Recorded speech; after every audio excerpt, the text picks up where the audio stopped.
Excellent. Welcome. My name is Liz Sharon. I have the pleasure of serving as the CEO of the Coalition for College, and we're so thrilled to have you on with us today for Financial Aid Case Studies, which is a presentation that we've designed specifically for school counselors and CBO advisors to do a deeper dive into how financial aid really works. And we hope that this is particularly helpful at this time of the year. We know that you're working with so many students in reviewing financial aid packages and understanding their options. So we hope that this is timely information to be able to guide your practice. If you're looking for more background information about financial aid, we've also offered Financial Aid 101. That session has been offered before, and a recording is available if that's something that you're interested in, if you didn't already catch that session earlier in February. So, let me first tell you a tiny bit about the Coalition if you're not already familiar. So, the Coalition is a membership organization with 150 colleges and universities, all committed to access, affordability, and student success. And collaboratively, through our work together and in partnership with many community-based organizations and schools and students, we help students to be able to learn about, prepare for, and apply to college. The cool thing about our membership is that while it is varied in terms of the different types of institutions, publics and privates, some very highly selective, some that are admitting a majority of their students and everything in between, the real, feature that is true for all of them is that they have really incredible results in terms of being able to graduate students on time, including students from limited income backgrounds. And we know that that makes them smart college choices because one of the most important parts of going to college is graduating from college to be able to realize the value of that degree. So without further ado today, I will introduce our two presenters for today's session and then hand things over. So in a little bit, you'll hear from Chad Spencer, who's the Vice President for Enrollment Management at Center College. Chad also happens to be one of our board directors, as well as Dr. Nick Pruitt, who's Assistant Provost at Stony Brook University. And I will first hand things over to Nick. All right. Good afternoon, everybody. Thanks for joining us to kind of talk a little bit about financial aid. I think we're going to go through here, and I'm going to start talking about need-based aid, which I think is the next slide here in the deck. This is the one where everybody says, hey, we really would like to have some aid and we want to help subsidize the cost, but we don't necessarily sure where the principles of financial aid come from. And so as a general rule, for me working in financial aid, I have spent years telling students and parents that it's the parents' responsibility to really pay for a student to attend college. And each family should be able to contribute exactly what they're able to. And what we have to do in our profession is really come up with kind of a means-tested benefit. And so for most institutions, the base of that is filling out the FAFSA, which is the free application for federal student aid. We hope that every single person here has either done that or encouraged other people to go ahead and complete their FAFSA application.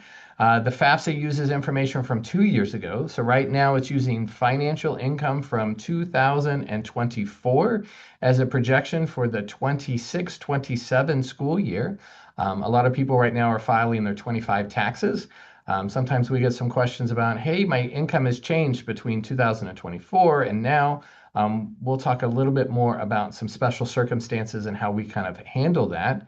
But really the FAFSA or even a coalition app really focuses on determining what your family's ability to pay is or what a family's ability to pay is.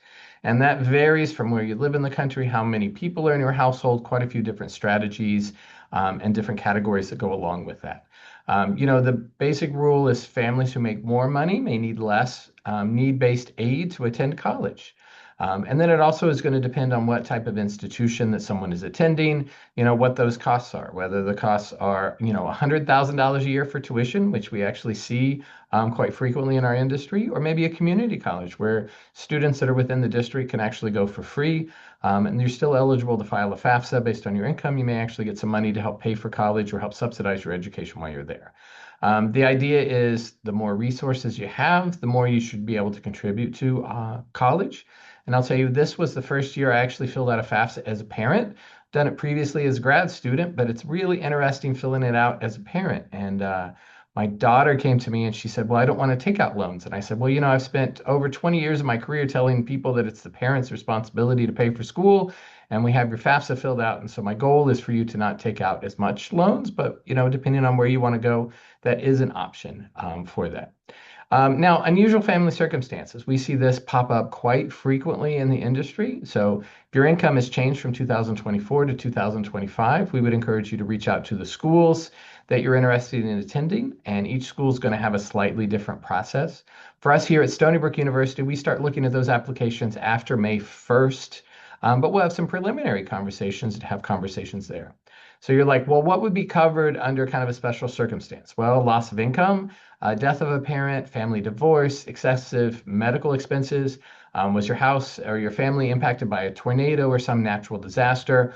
All of those are things that we can go in and we can make adjustments to that FAFSA process for you.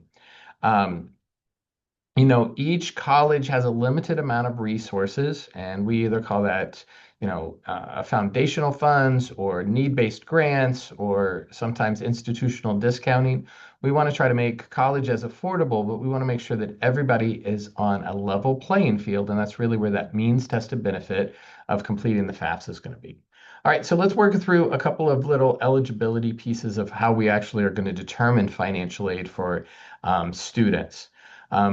The first part comes with that cost of attendance. So what is it going to cost for students to go to college? We see a lot of students who show up here for our admitted student days and they've never really looked at the price of our institution, or maybe they focused on one little aspect. And so as an institution, all institutions by law are required to give you the the federally defined institutional cost of attendance. And so this is a number that includes tuition, fees, housing, transportation, personal expenses. We'll go through them in a little bit greater detail, but a lot of times people just really think that's tuition. Well, there are other added expenses that you're going to have. Now, will you have those added expenses if you're living at home versus living on campus? Those costs may change. Then next, we're going to take that FAFSA information, and the FAFSA is going to have what's called an expected family contribution, or that's how much you and your family should be are expected to help contribute towards that cost. So total cost, let's say that's $20,000. Your family contribution, $5,000. If you have other scholarships or any need-based aid after that, we would subtract that off.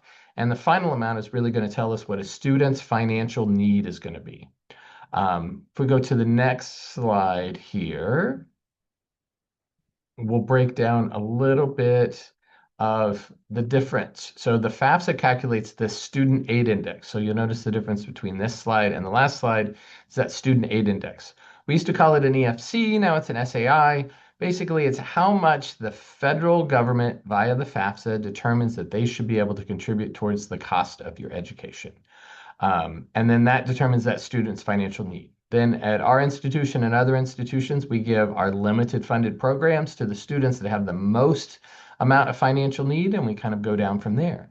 Now, that cost of attendance can vary from institution to institution. So a small school a smaller school or a community college may have a lower price than, maybe an Ivy League institution. And so a student who may not have financial need at one institution could have financial need at another institution if, depending on the price or the cost of it. All right, so now let's go into the next one and we'll talk about all the components that are in the cost of attendance. I think this is one of my favorite things to say when we're doing presentations is you have two different categories when it comes to these expenses. The first ones are the direct costs. These are things that you're going to pay to the institution that you are attending. And number one among all those is going to be tuition. So you're going to pay some type of tuition and maybe some type of fees. Here at Stony Brook University, we are a state institution, and our tuition is $7,070 a year. Which is a really good value for a large public AAU institution. We also add fees, and people are like, well, what are fees? Well, these are all the course fees, the campus fees, the health fees, the recreation center fees that add up. So to our institution, that adds about $3,500 a year. So half of our tuition and fee costs are really fees, and the other part's tuition. That gives us a total tuition and fee cost of, let's say, just about $10,500 a year. The next piece is really going to be what your room and board costs are. So are you going away to school? You're going to attend another institution? We build in what the cost of housing is going to be on campus. And housing can vary from institution, can also vary by how you want to live on campus. So we offer traditional residence halls, which would be, 2 beds in one room with maybe a bathroom down the hallway. We also have suite style rooms that would be 2 rooms or 2 beds in one room connected maybe by a shared bathroom with 2 rooms on the other side. So we would call that suite style. Those are a little bit more than the traditional ones. And then we also have board, which would be kind of your housing and meals, is really what we break it down to now. Those meals on campus. On our campus, we require all first year students to take an unlimited meal plan because we want to make sure that they are fed their first year and they get an idea of what they want to do on campus.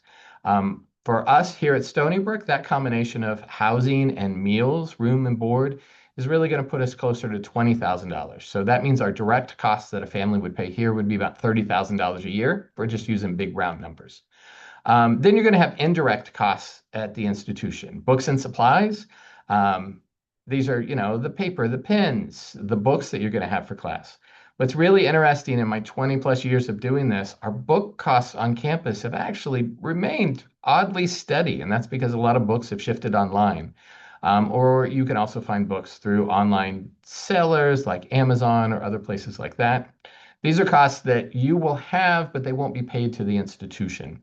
Um, Secondly, there's transportation. Wherever you live, you have to get to the campus. We're required by federal law to include that in an estimated cost of attendance for families. So for here, if we have somebody who lives in New York City and they take the train out, we would build in what those costs are going to be. I have colleagues that work at like Auburn University or schools in the South. They build in like plane tickets because, or Alabama, they build in plane tickets because they draw a large number of students from around the country. These are costs that the family is going to have, but it's not going to be centrally charged. We get a lot of questions for families. They're like, well, you're billing me tuition. No, we're not. We're just giving you an estimate for that to give you an idea of what the total amount of aid you're going to have. And then finally, we have miscellaneous costs. This is laundry detergent, soap, toiletries, things that you may have like that. I always like to jokingly say, that's that late night pizza party that maybe you need to budget into your college costs because Fridays are a good day to get pizza after a long, stressful week of school. Um, then beyond that, we have other expenses that may or may not be directly included in those costs. Student health insurance. The state of New York requires that all students that attend a New York school prove that they have health insurance. So if you don't have that, then we add that to your costs. Everyone has a computer nowadays, so if you're buying a computer, we can increase your total costs for that or any special needs, or for our non-traditional students or families, you can also go through and you can get some childcare expenses. All right, so as we work through the determining what your family contribution is, there's really going to be two components. There's the student information, so student income and assets, and then the parent income and assets. Both of those factor in to determine that. Here it says expected family contribution. Now we would call that the student aid index as we work through kind of the new costs.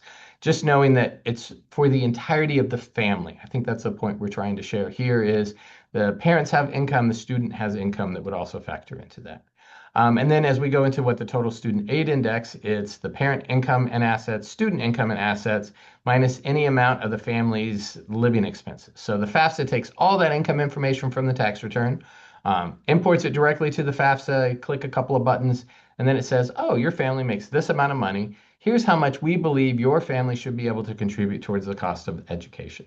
And then we're going to go in through some cool little slides here that are going to give you kind of a little bit of a visual for those who want to kind of work through this.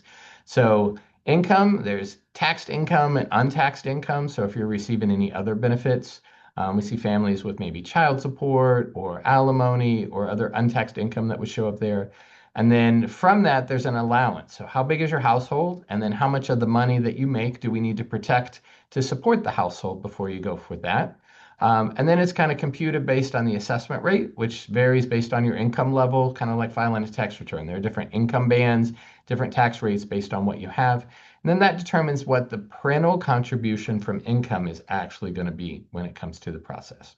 Next, we do this same thing for kind of assets. So do you have savings? Do you have investments, real estate, business value? This one says home equity. So some schools would go in and ask what the equity value of your house is. If you're solely filling out the FAFSA, or the free application for federal student aid, the home that you live in wouldn't count. But if you owned a rental property, that would count as an asset. And then from that, a portion of that asset information is removed based on how old the parent is, because at some point we expect people to retire, and the Department of Education really doesn't want that information or that income kind of held against a family. Once again, you multiply that by the assessment rate, and that determines how much the total number of assets are going to be there. Then we go to the next one, And this is, kind of a breakdown of what that parental contribution is going to be. You have your total amount of income, you have your total amount of assets, and then the assessment rate of how much or what percent that will go towards the parental contribution. Now we're going to do the exact same process through this for the student contribution. So, total income minus allowances. A frequent question we get is, well, how much can a student earn without having it negatively impact them?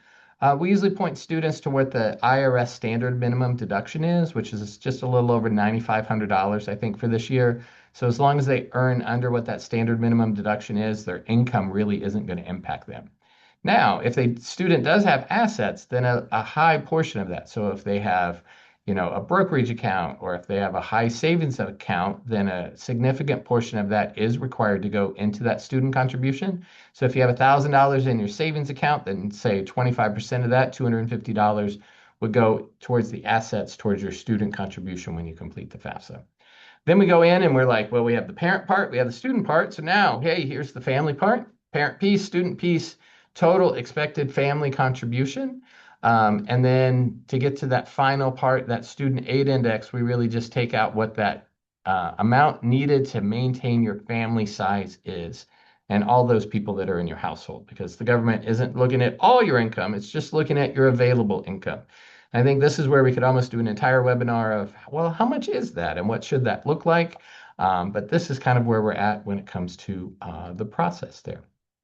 All right, so let's take a look at these incomes. So we talked about the student aid index, and here's your pop quiz. And family A's income is $165,000. Family B's is $97,000, and family C is $64,000. Which of these are likely to result in a $20,000 student aid index? And this is kind of your pop quiz piece. And what I will say is, in theory, all of these could end up in that same range, depending on how big their household is and their household size and kind of those other pieces. I think that's probably going to be my last slide. And we go on to Chad here, and he's going to work through a few more pieces. And I think he has a couple of comments about the pop quiz, right, Chad? Yeah, thanks, Nick. I appreciate that. And yeah, the pop quiz is has always been interesting to me as I've presented this to counselor groups during workshops, because of course when we're in person, people are able to throw hands up and calling on them and asking them about the variables that you just talked about as you explained how a family contribution or a student aid index comes together from both parent information and student information. And because there are so many variables at play, it can be true that there's this wide range of incomes that could result in very similar student aid index amounts or expected family contribution amounts. Because in the case of the $165,000 family, it would actually be my expectation that if this were a family of 3 or 4 with one student enrolled in college and with call it kind of standard asset amounts, which means most of their assets are in retirement accounts. So they're not being considered in determining a family's ability to pay. I would expect the contribution to come out to be roughly $20,000 or maybe slightly greater. And then for the family that's $97,000 annually, $20,000 student aid index would likely be calculated due to the family having some non-retirement assets and maybe somewhat significant or substantial amounts of non-retirement assets that are contributing towards the calculation of a $20,000 ability to pay. And then lastly, the family with the $64,000 income maybe owns a business, has some other resources available to them that are helping to generate some portion of that $20,000 contribution. So when I receive questions from families, which I often do, that are posed in a way to where they're essentially asking, where does the limit exist at which income earned will equal no eligibility for financial aid? It's almost an impossible question to answer with any real degree of accuracy if I don't have more information than that singular data point of income.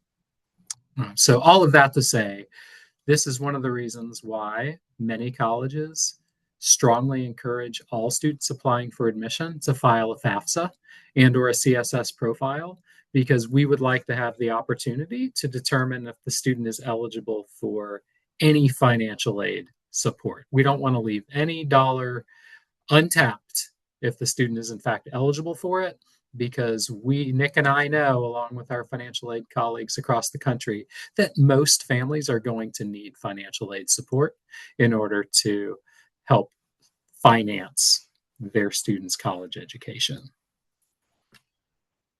So let's move into case studies. And before we do, just to give you a little bit of background about myself, Nick touched upon the fact that he's a first-time parent of a college-going student. So he's now had the pleasure of completing a FAFSA for his daughter. I have two children myself, two sons, one of whom graduated from college almost 3 years ago now. He's a 2023 grad. So I worked through this process of completing the FAFSA and the CSS profile for him, because he attended an institution that requires the CSS profile in addition to the FAFSA. And I have my second son who is currently a junior in college. So we continue to complete financial aid applications to support his college experience. My wife is a nurse. I've worked in higher education my entire adult life. And both of those professions are certainly rewarding, very fulfilling in their own right. They're not necessarily the highest paying positions in the world. So that meant that we absolutely needed financial aid support in order to provide our sons opportunity to attend higher priced liberal arts colleges, which is what they chose for themselves. So thankful that things like the FAFSA and the CSS profile are available to allow families that are kind of middle income to lower income to submit their financial data for review, so that financial aid professionals like Nick and I can consider the resources available for students. So as we jump into these case studies, and if we can move to the next slide, I do, before we talk about the three cases we've prepared for you, is understand that these examples are for the same family. Essentially, and what we're doing is just changing a couple of the variables for them. This is a family that is earning $189,000 a year, or generating $189,000 a year. That is a case of a family that is much like my own, where there are two wage earners earning substantial salaries, not enough to cover the full cost of attending college, but certainly able to provide for the needs of the family. If in cases where the income is much lower, then the expected family contribution in the student aid index will be much lower than in the examples we're going to share with you. And as we wrap our time together, we'll talk about the what ifs of families who perhaps are at the lower end of the income scale. But as we think about these cases and eligibility for financial aid, please do keep in mind that we are taking into consideration the federal process, which is the FAFSA, and the formula that has been that is law. It's ruled by legislative action, and we're also going to be considering institutional aid, which is generated, or eligibility for institutional aid generated through the institutional methodology that comes from the CSS profile. Also, you'll find in our cases that we introduce the idea of multiple students being enrolled in college at the same time. And the federal formula has removed the multi-enrollment adjustment, so that consideration of multiple students enrolled in college. Yet the CSS profile and institutional methodology has not removed it. So that continues to be at play in cases where colleges are collecting the CSS profile.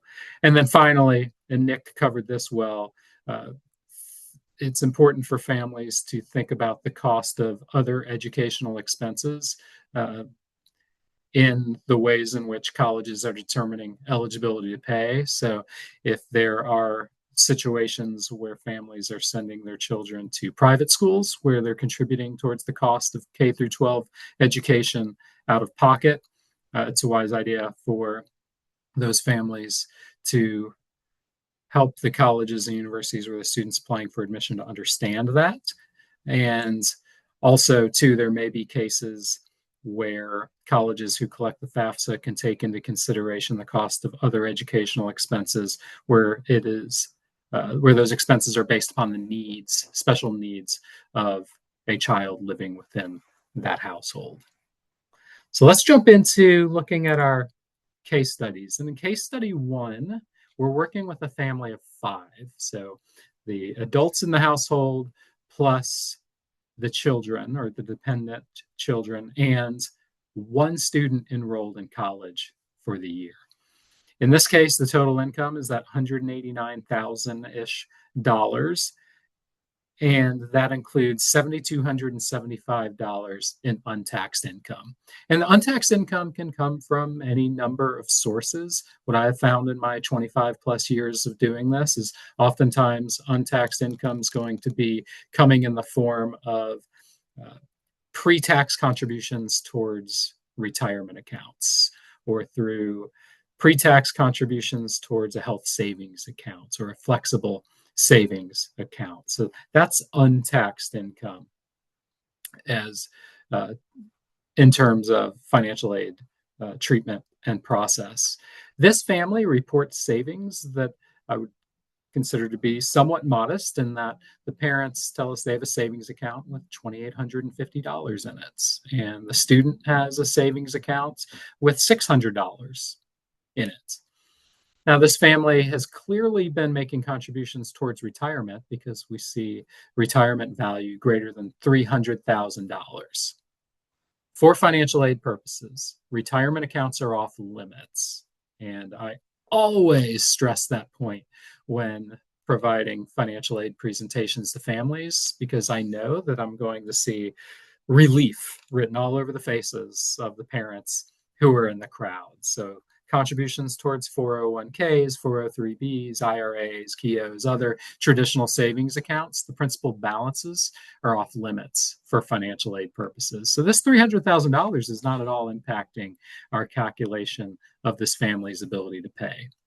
This family lives in a $350,000 home, and they owe $150,000 on it, which means they have $200,000 in home equity. And why would I point that out in the case study? I point it out because this is one of the differences that exists between federal methodology, the FAFSA, and institutional methodology, the CSS profile.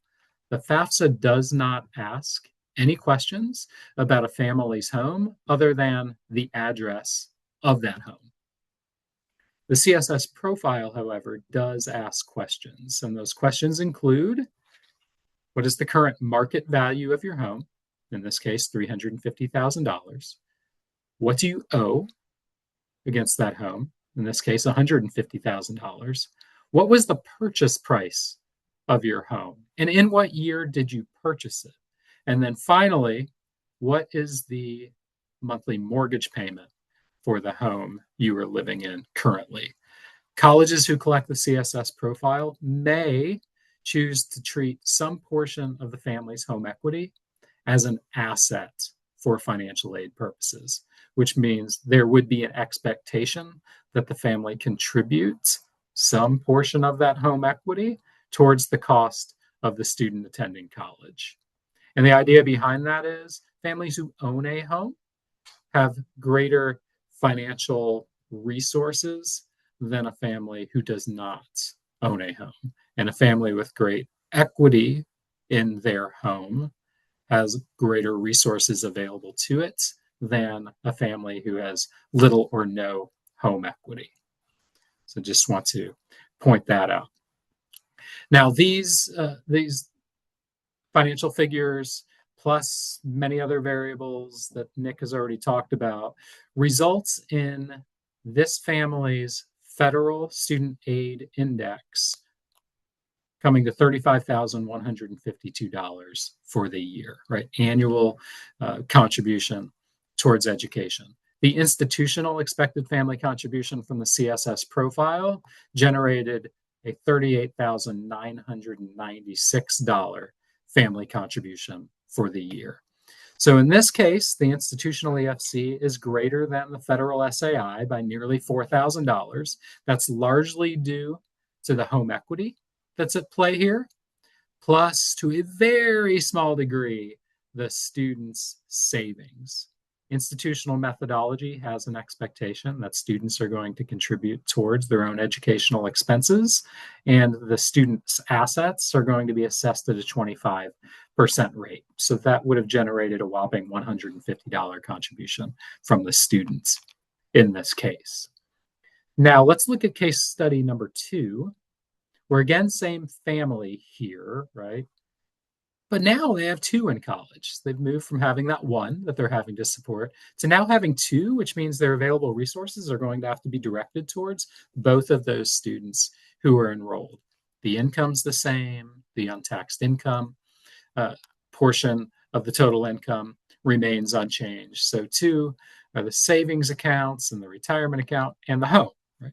Everything being equal except for that number in college. And you'll see the federal SAI has remained unchanged. And why? Because federally, that was removed a couple of years ago, a few years ago now, I guess. And that multi-student enrollment adjustment is no longer being applied. So the family will be expected to contribute the same amount towards both of those students enrolled in college.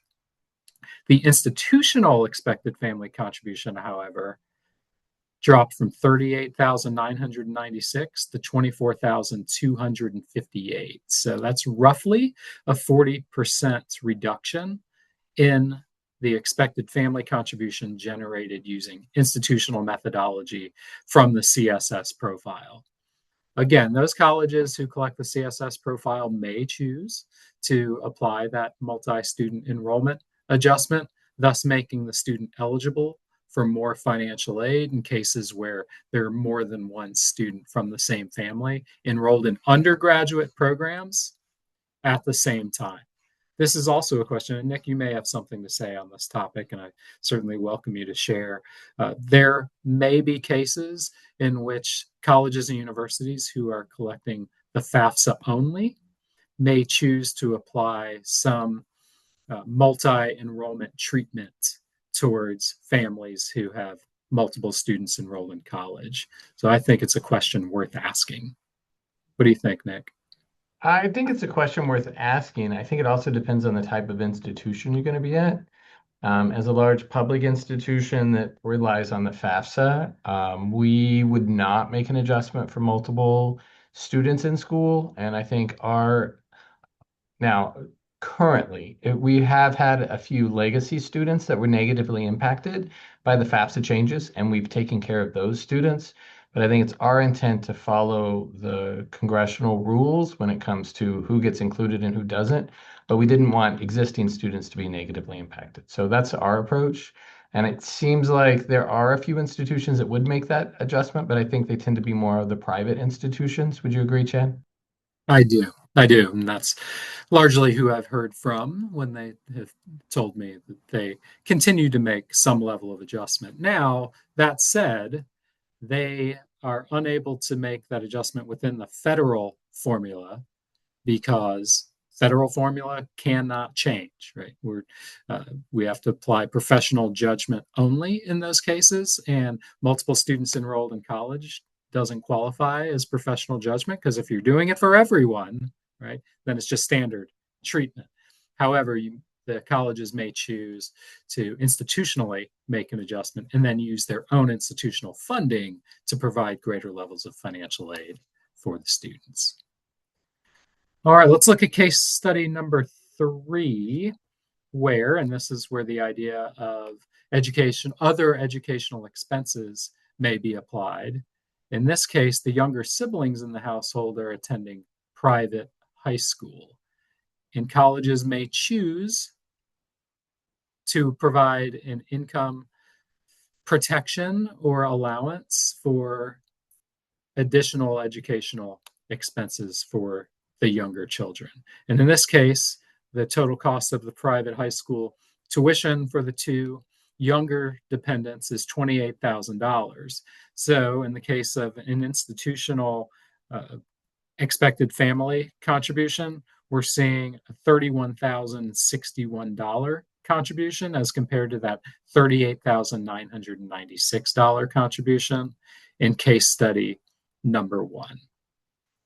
So I think as you are counseling students and especially parents on the idea of financial aid and having conversations with colleges and universities where their kids will be attending, if they would like to have conversation concerning things like number of students enrolled in college at the same time, or potential allowance for things like private K through 12 educational expenses or medical expenses or student loan or parent loan expenses for a child who's already is already worked through their college experience. Those are all questions that will need to be asked of the colleges and universities individually, because we ultimately choose for ourselves the policies that we're going to apply and the ways in which we provide a fair, consistent, and equitable review of financial aid eligibility for all students applying for aid support to our institutions. So other aid scenarios, how might these scenarios be different if this was a limited income family? Well, the expected family contribution would be lower because in most cases, and yes, we had our pop quiz earlier where we made a point of showing how family income is only one of many variables, but in reality, for most families applying for financial aid, it is going to be income that is driving the calculated ability to pay. So if this were a family with an income, say, south of $75,000, in the case of a family of five, it would be practically guaranteed that that student would be Pell eligible. Right? And that the expected family contribution, both federally and institutionally, would be less than $10,000 annually. So we used an example of $189,000 income, but in cases of a more limited income family, you should expect that their calculated contribution will be much, much lower. And as far as family assets are concerned, and this is a conversation I have often, for the overwhelming majority of families, their total assets are going to have very little impact on the family contribution. And this is the case because for the most part, we'd be talking about for non-retirement assets, a 5 to 6% contribution from the total value of the family's reported assets. So to use round figures, $100,000 in non-retirement assets might equal a $5,000 to $6,000 family contribution for the year. So it's a very small slice of the pie for those who are fortunate enough to have some substantial non-retirement assets. So with that, I'll say a couple of things. One is thank you, Nick, for walking us through so much of the presentation today. For those who've chosen to tune in, thank you for taking the time out of what I'm certain is another busy day for you. We hope you've learned a lot. We want to open it up for questions, but Nick and I and everyone at the Coalition firmly believe that an investment in a college education will continue to pay for a lifetime.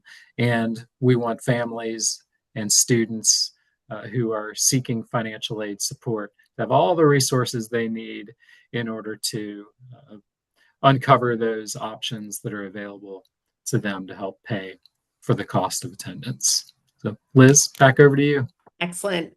Thank you, Nick and Chad. This has been so helpful. And I know it's going to be so useful for our counselors as they're working with students and families over the course of this spring. I'm going to dive into a couple of questions. And as a reminder to folks in the audience, you can enter questions in the Q&A feature on Zoom. So please continue to drop those in.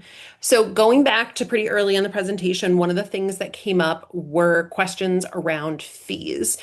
Can either of you talk a little bit about which fees are generally negotiable or optional, or even maybe which fees are variable, and are there differences between first year and after first year? I'm thinking especially about something like housing options, which maybe you have standard options for the first year, but maybe there's more variability later on. Can you talk a little bit about fees being negotiable or optional, and also where some of those variable costs come in? Sure. Let me start. And I think let's use the rec center fee, right? So a lot of times we have families who say, "Hey, you have a rec center. I see this was a bill on here. My student won't use the rec center." That would fall on our campus into what we call a required campus fee. So there's one for the rec center, there's one for the health center, there's a student activity fee that helps provide stuff. Those are all the required campus fees. So that means whether or not you use the services, you're required to pay them. And all campuses are going to have some version of that. When it comes to something like a course fee, let's say you take a chemistry class and you're in a lab, you may have an extra course fee for the chemistry class, but you wouldn't necessarily have the same course fee for like a math class. And so some of the fees are dependent on the course selection that would fall into kind of that category. And I think, Liz, the other piece that you talked about was really like housing options. And I think, housing options are kind of a buffet of options. First year students a lot of times end up in a traditional residence hall, and that's just kind of has to do with the pecking hierarchy. That second year, you may have a little bit more of a choice to move into maybe the suite style that I talked about earlier. Or, we do have a few students that are in singles, and the price difference between a double which is how we would budget, and a single can increase that housing cost by, 50 or 60%. And so, is that a personal choice? Is that a personal option? Do you have a medical necessity for that? Do you want to just live by yourself? Is it worth, an extra few $1,000s a year to live by yourself instead of having a roommate? Those are family choices.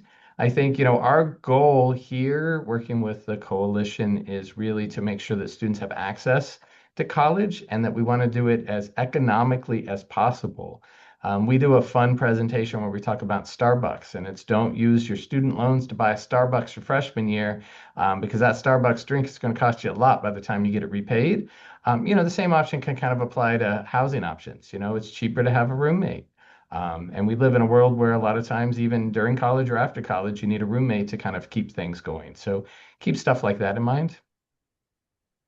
What I'm hearing is Yeah, that this is also a good, like, forward-looking conversation, even if it's not a consideration right now where a student's assigned a traditional double. It's a good thing to flag for students and families ongoing because some of those more luxury housing accommodations also can come with a more luxury price tag. Liz, I've also seen here on my current campus and at my previous institution, as well as the meal plan options are often where students are going to realize some cost savings. But it's also important for them to understand that eating on campus is cheaper than eating off campus. I almost guarantee it. And so there's that balance to strike, right? If you're going to choose fewer meals as a part of your plan, well, you're going to have to eat somewhere. And so choosing the meal plan that is going to be sufficient for your needs is really important. Mhm. And students not going to perform well if they're hungry. So uh, choosing the choosing to eat on campus makes a lot more sense than trying to provide for themselves off campus. Excellent.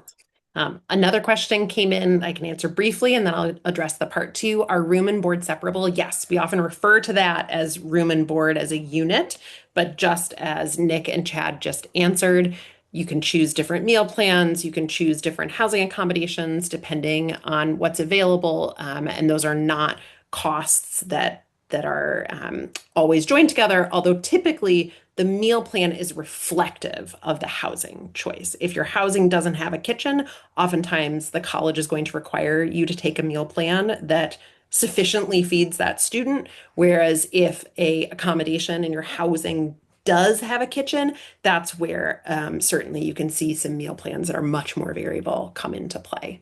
The follow-up question, though, is the transportation cost based on average or median airline prices for economy, or like how is that factored in? And this might be more of a Chad question. How do we navigate to Danville, Kentucky? How is that calculated?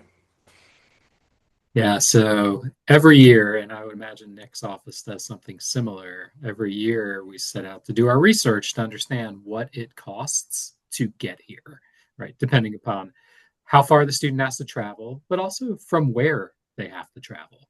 Because it's easy to get here from a place like Dallas, Texas, because there are direct flights into Lexington, which is 30 miles north of where I'm sitting right now. However, if the student is traveling here from, say, Minneapolis, as an example, they're going to have to connect through Chicago in order to find their way here, and they're likely going to be flying into Louisville, which is a little bit farther away, and it's going to be more expensive. So every year we are determining what the average cost would be for a student to move to and from campus twice a year, because we only require students to leave campus twice a year. And yet we don't actually require it because we have international students here and others who, if we force them to leave, would have no other place to go. So we can also accommodate students who need to stick around. But for students who have an easy drive to us, their transportation allowance is going to be much lower than the student who's going to have to board a flight to get here from some distance. So it will be very much dependent upon what we anticipate the cost to be for that student to travel to and from campus at least a couple of times a year. Excellent. Thank you. To go in a different direction, going back to profiles specifically, are retirement assets included or not included for profile? And maybe, Chad, if you can just expand a little bit on some of the things that are taken into account or are available data points to colleges on the CSS profile that are some of the nuances different than FAFSA. Yeah, so there are quite a few differences between the CSS profile and the FAFSA. The number of questions asked on the FAFSA was reduced just a few years ago from more than 100 to about 40 or so for most families. So that eased the burden of just completing the form. The CSS profile, too, has reduced the number of questions required of all completers, and it's a smart form, so that means that it's going to be asking only the questions that are applicable to a family's individual circumstances as they move through the form. So that's important to note. But when it comes to retirement assets, neither of the formulas, neither of the methodologies include the principal balance of retirement accounts when determining the family's ability to pay. However, the CSS profile does collect the data point, and so that leads families to believe that that data is somehow being used to determine the family's ability to pay. It is not. It is there for informational purposes only. So I've said to families, particularly if they've really pressed me on the issue, I said, then just fill in a zero if you'd like, because whether it's zero or it's $10 million, it's not going to impact the calculated contribution. But so that does exist. I've already talked about home equity. The CSS profile also asks more questions related to income beyond the what's your adjusted gross income. It also wants to understand, or those of us who collect it want to understand, how that income was generated. It was their dividend payments the family received from non-retirement investments that they hold, or interest income. What were the forms of untaxed income received by the family? That helps us to better understand where the resources that are potentially available to families whose income may be somewhat limited, but where the sources of that income suggest that there are greater resources than may meet the eye. And then lastly, the CSS profile collects expense-related data, such as expenses for private K through 12, education for younger dependents. It also asks about medical and health-related expenses that have come out of pocket and that may help us to make additional income allowances in cases where there's a substantial contribution towards medical expenses. And it also asks about repayment of educational loans, either for the parents themselves or for dependents who they've already supported through their college experience. And then lastly, there is a narrative section in the CSS profile. And I find that, and my staff find that really useful in cases where families use it to help us to understand extenuating or unusual financial circumstances. Excellent. Thank you for that additional nuance. To go in a different direction, circling back to home equity, a question came in. We've always operated that the home the family owns and lives in does not negatively impact them, but the properties they do not live in would. Is there a difference in how the property types are viewed in calculations, thinking about federal methodology with FAFSA, but also institutional methodology with profile, or are they all considered equal assets? Nick, you want to talk about that from the federal perspective?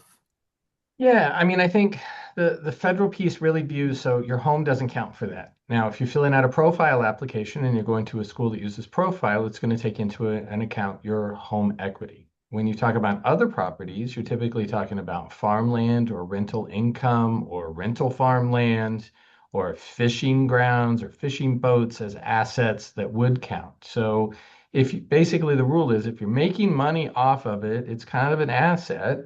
And if you're living in it, it's not. And I mean, I think that's the easy way to do it, unless you're attending a profile school. And sometimes there, they would like to know if you have a lot of equity in your house that you could leverage to help pay for school.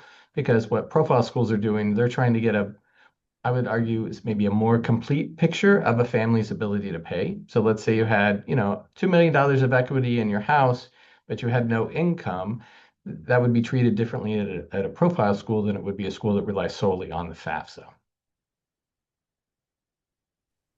Yeah, and I'll jump in there and just say there's approximately 250 colleges and universities who require the CSS profile. So we're talking about a very small percentage of the thousands of colleges and universities who are collecting the FAFSA, because we are collecting the FAFSA to determine eligibility for federal and oftentimes state funding, because we must. We are collecting the CSS profile to determine eligibility for institutional funding. And the institutional funding is limited, and we need to do everything we can in order to determine the family's ability to pay so that we can uh, stretch those institutional dollars as far as possible to provide access to our institutions to as many qualified students as we possibly can. And to use my own institution as an example, Center College meets 100% of calculated need for every student. So we have to review with a high level of scrutiny the financial aid applications for all students who are seeking support from the college. Makes sense. My colleague Amanda just dropped a brief survey link into the chat. So if attendees would take a moment to be able to complete that survey before we hop off in a few minutes, that would be great. But let me dive back into questions. We had a follow-up question. We were talking, I believe it was around like other types of income and exclusions, asking about where, I believe on profile, it asks for some of this greater nuance around income. The person said that they've only seen two questions, one for AmeriCorps and scholarship income, the other for FEI. Chad, does that ring any bells specifically in terms of, or Nick's No, I'll take that one. There was a question that popped up, and it was about kind of untaxed income. And so I went and listed specifically everything from the FAFSA, and the FAFSA does use smart logic in it. So not everybody will be asked every single question. So if you don't have some of those, it's not as important because the FAFSA is going to help you through that. Sometimes there's also some protections built in on what your income level is. So if your income is at a certain level, sometimes it's not going to ask you some of the questions because it doesn't really make a difference because maybe you're already going to be at a certain level. And I think the last question that's up there kind of is along the same line. So there's an asset protection allowance that the FAFSA also builds in. And if you're 54, it's this amount. If you're 55, it's this amount so that you can save towards retirement. It's built into the FAFSA. We call that financial aid methodology, and you have to get really down into the weeds to do those calculations. We actually have my team do a hand calculation every year to take income information and see where everything specifically comes from. But the rule of thumb, the older you are, the more of your assets that get protected. And I think Chad said it best earlier. It's a small percentage of that after the protection. So let's say you're in your 50s and the protection is like $60,000 and you have $100,000. So then 40,000 would be, as you would call it, up for grabs for the FAFSA, and then they would only take like 3 or 4% of that. So 3 or 4% of $40,000 is going to be a small contribution from your assets, knowing that the other $60,000 will be protected. Now, those are just ballpark numbers, and we could go into the specific things, but I think at this group, it's finally important to kind of think about that. Excellent. Thank you. We have a couple more questions. One, what if a family lives with the grandparents? They pay no rent, they are not the owners. How does that come into play in terms of a FAFSA?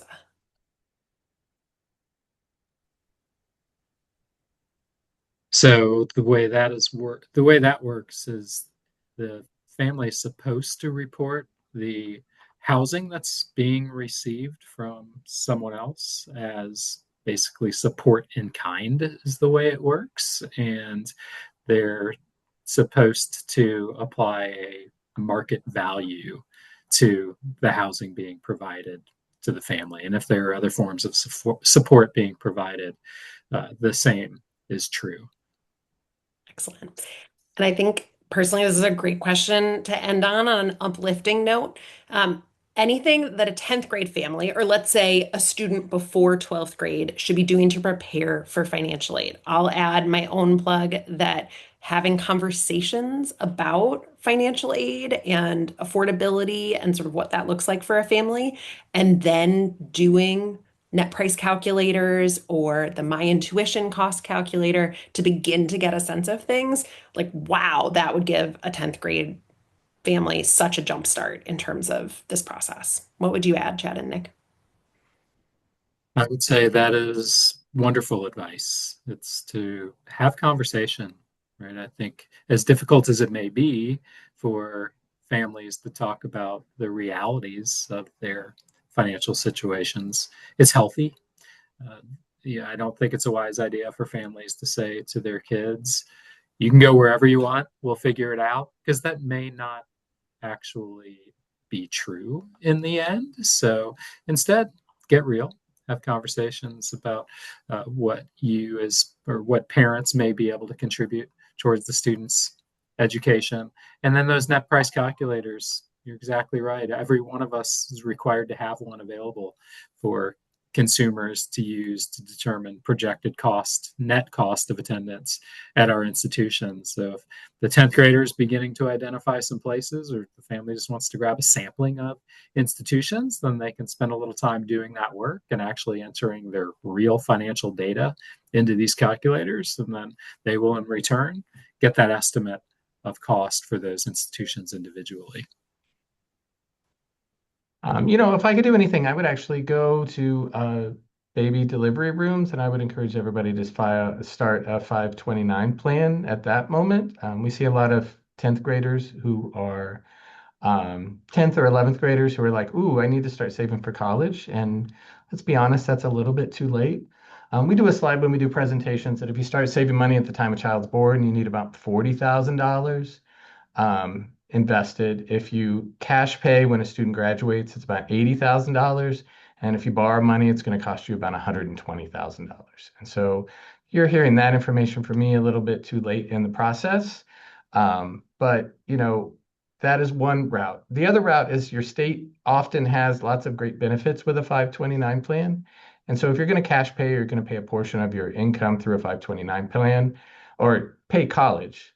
Run it through a 529 plan, take the money out of your check, contribute to a 529 plan, immediately withdraw it, make the payment to the school, and then you're going to save In the state of New York, it's 5 to 7%, somewhere around there. Don't quote me on the numbers, but off your state taxes. And so it comes out as an economic benefit for you to help pay for that. Excellent. Well, thank you all for joining us today to learn more about the financial aid process and hear these case studies. A huge thank you to Nick and Chad taking time out of this very busy season on college campuses to be able to join us. We hope that you'll tune in for future professional development events and hope that everyone's spring, once it gets here, goes really well. Thank you so much. Have a great day. Everybody.